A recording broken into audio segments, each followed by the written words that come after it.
February 4, 1866, The Golden Era, San Francisco, California. Another ghostly reunion.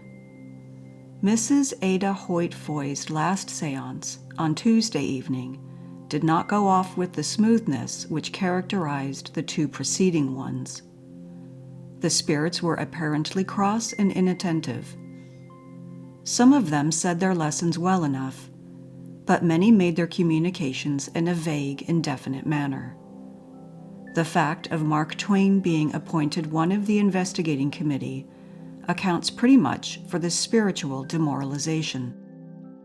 It is not improbable that the spirits of just men made perfect are greatly scandalized by Mr. Twain's story of the Kearney Street ghost who went through on her pile of kittens.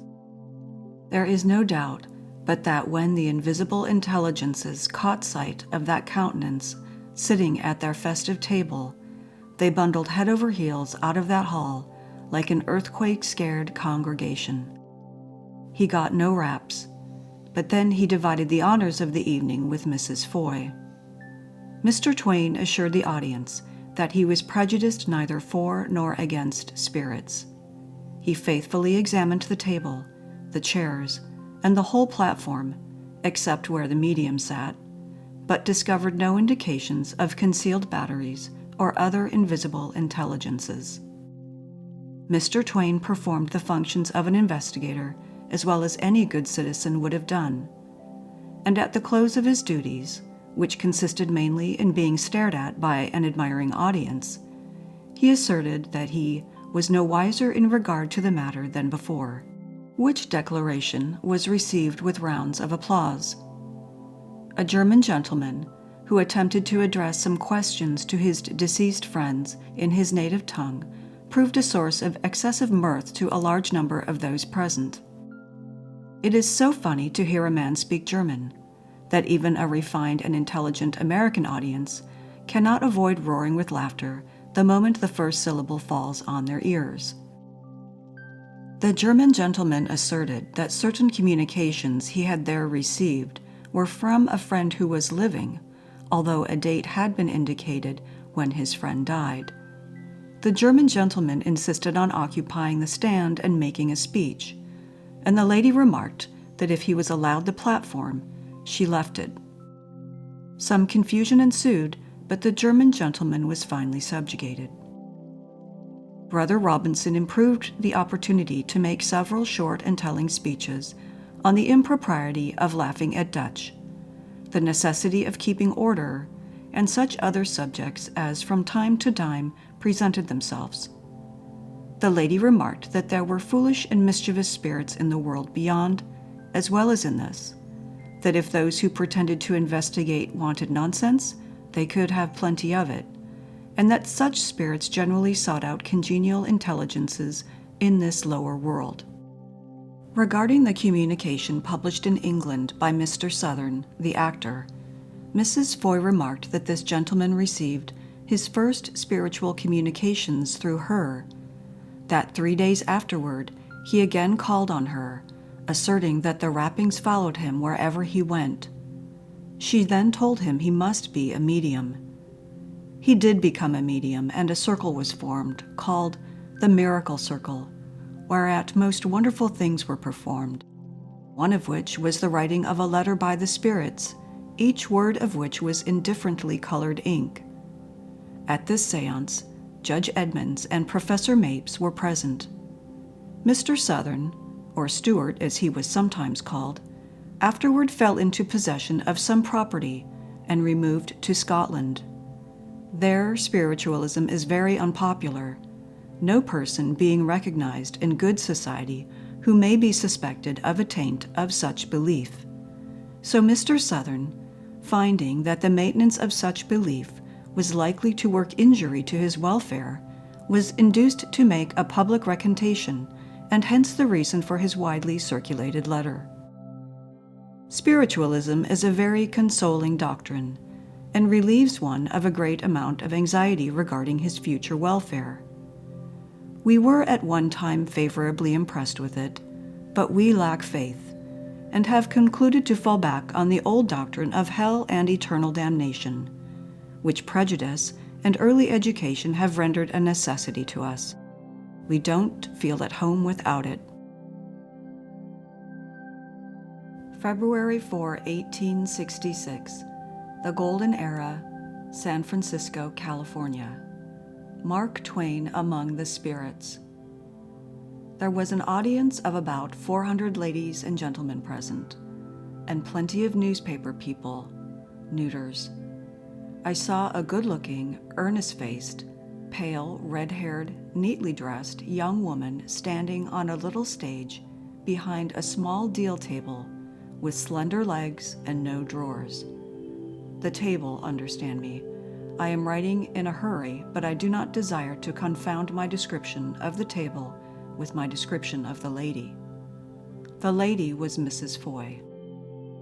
As I was coming uptown with the Examiner reporter in the early part of the evening, he said he had seen a gambler named Gus Graham shot down in a town in Illinois years ago by a mob, and as probably he was the only person in San Francisco who knew of the circumstance, he thought he would give the spirits Graham to chaw on a while.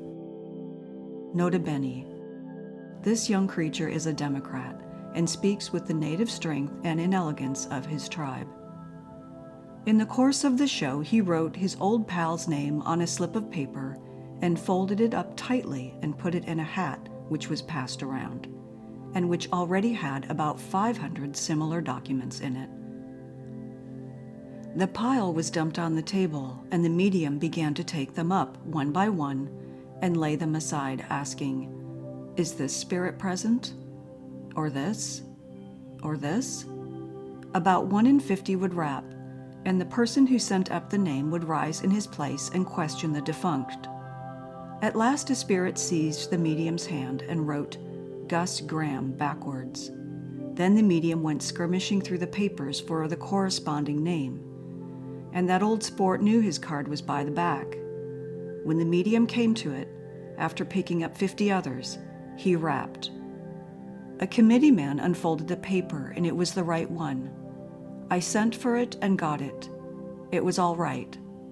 However, I suppose all them Democrats are on sociable terms with the devil. The young man got up and asked, "Did you die in 51?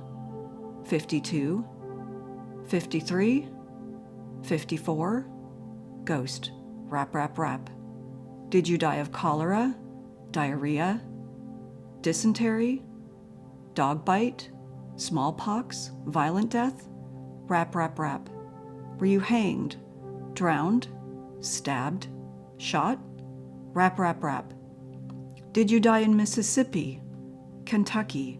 New York? Sandwich Islands? Texas? Illinois? Rap, rap, rap. In Adams County? Madison? Randolph? Rap, rap, rap. It was no use trying to catch the departed gambler. He knew his hand and played it like a major. I was surprised.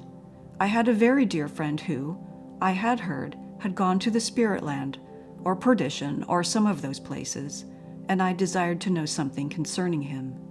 There was something so awful, though, about talking with living, sinful lips to the ghostly dead, that I could hardly bring myself to rise and speak. But at last I got tremblingly up and said with low and reverent voice, "Is the spirit of John Smith present?" Whack, whack, whack, whack. God bless me, I believe all the dead and damned John Smiths between hell and San Francisco tackled that poor little table at once. I was considerably set back, stunned, I may say. The audience urged me to go on, however, and I said, "What did you die of?" The Smiths answered to every disease and casualty that man can die of. "Where did you die?" They answered yes to every locality I could name while my geography held out. "Are you happy where you are?" There was a vigorous and unanimous no from the late Smiths. "Is it warm there?" An educated Smith seized the medium's hand and wrote, "It's no name for it." "Did you leave any Smiths in that place when you came away?" "Dead loads of them." I fancied I heard the shadowy Smiths chuckle at this feeble joke, the rare joke that there could be live loads of Smiths where all are dead. How many Smiths are present? 18 millions. The procession now reaches from here to the other side of China. Then there are many Smiths in the kingdom of the lost? The Prince Apollyon calls all newcomers Smith on general principles and continues to do so until he is corrected, if he chances to be mistaken. What do lost spirits call their dread abode? They call it the Smithsonian Institute. I got hold of the right Smith at last, the particular Smith I was after, my dear lost, lamented friend, and learned that he died a violent death. I feared as much. He said his wife talked him to death, poor wretch. But without any nonsense, Mrs. Foy's seance was a very astonishing affair to me, and a very entertaining one. The examiner man's old pard, the gambler, was too many for me. He answered every question exactly right, and his disembodied spirit, invisible to mortal eyes, must have been prowling around that hall last night. That is, unless this pretended spiritualism is only that other black art called clairvoyance, after all. And yet, the clairvoyant can only tell what is in your mind. But once or twice last night, the spirits brought facts to the minds of their questioners, which the latter had forgotten before. Well, I cannot make anything out of it. I asked the examiner man what he thought of it, and he said, in the democratic dialect, "Well, I don't know, but it's damned funny." He did not mean that it was laughable. He only meant that it was perplexing. But such is the language of democracy. Territorial enterprise.